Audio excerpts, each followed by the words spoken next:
Hey everyone, so Matthew here. I am currently at a country in the Caucasus region called Georgia. It is my 51st country out of 197 I am visiting so far. If you're hearing a bunch of noises, it's because there are a bunch of apartments around. People are just having parties, so just letting you know about that. Today's video, I'm going to talk about why I left the United States of America. Before I start off, I want to give you a quick disclaimer that what I'm providing in this video is based on my personal experience and opinions, and it doesn't represent on the country of the United States of America. So before I get to the reason, I just want to give you a bit of information. I was born and raised in the United States of America. I lived there for pretty much my whole life. I was born and raised in the state of California, specifically in the Los Angeles metro area. I left California for college, and I lived in Virginia for about 4 years and then moved down to Texas until about 2025 when I started moving abroad in Seoul, South Korea metro area. That's a bit of an introduction of my American experience. Now I got that out, I'm going to tell you the reasons why I left the United States of America. First reason why I left USA is because of the healthcare cost.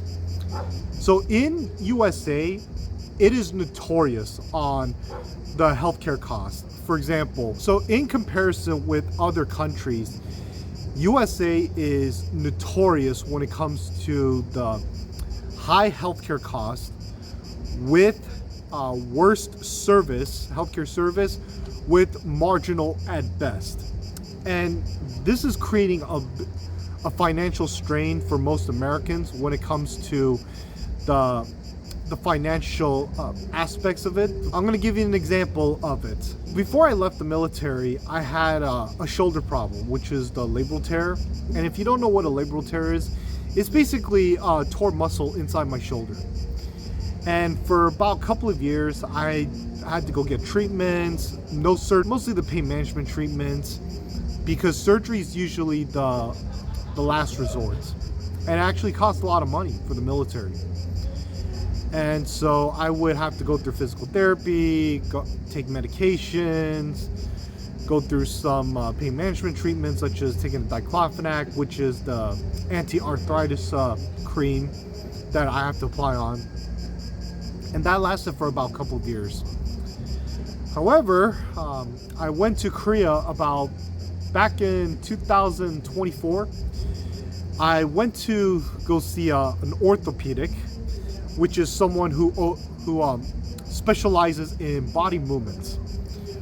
And so the ortho, he examined my shoulder. He did see that I have a labral tear. And so what he did was he gave me multiple injections every week for a month. And it only cost me $800.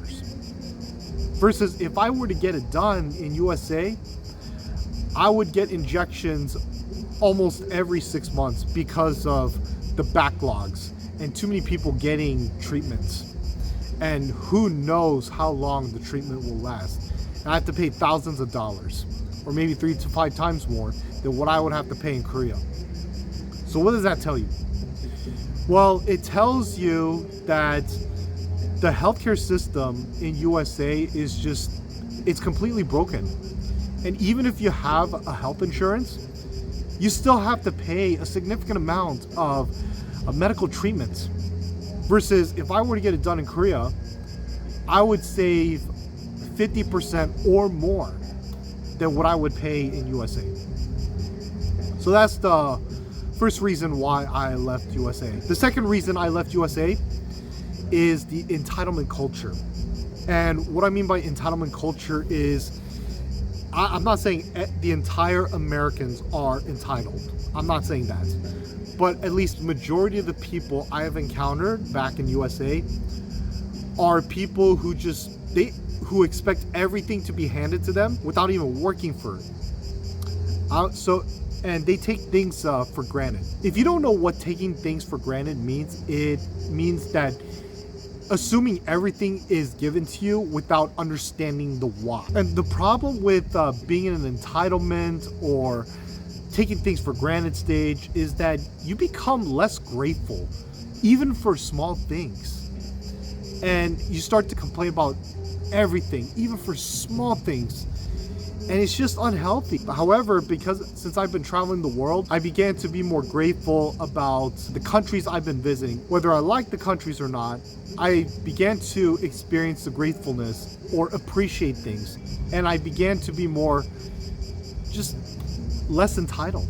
I began to complain less in this world. I would just say that being a traveler has got me to become less take everything for granted. It's just something that I would consider as unhealthy, and that is one of the reasons I left the United States of America. The next reason is my goal is to visit 197 countries, and traveling from USA is just not financially feasible at least 60% of the time. And the reason I say that is because if you look throughout the whole world, about 60% of the world is Europe, Asia, Africa, and Oceanic, and they require traveling across the Atlantic Ocean or the Pacific Ocean, depending on where you're going. If you look at the cost comparison between flying from USA to other countries versus flying from Korea to Africa, Europe, and Oceanic, other Asian countries, you can look it up through Google Flights or Skyscanner. You will see the significant cost difference than if I were to fly from USA. I remembered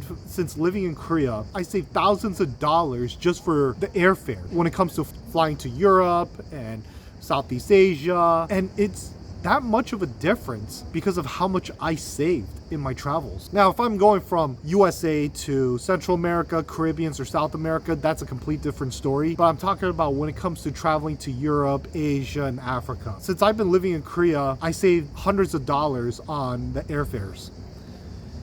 So that's one of the reasons why I left the United States of America. I thank you for watching this video. Thank you all for watching. I will see y'all later. Bye.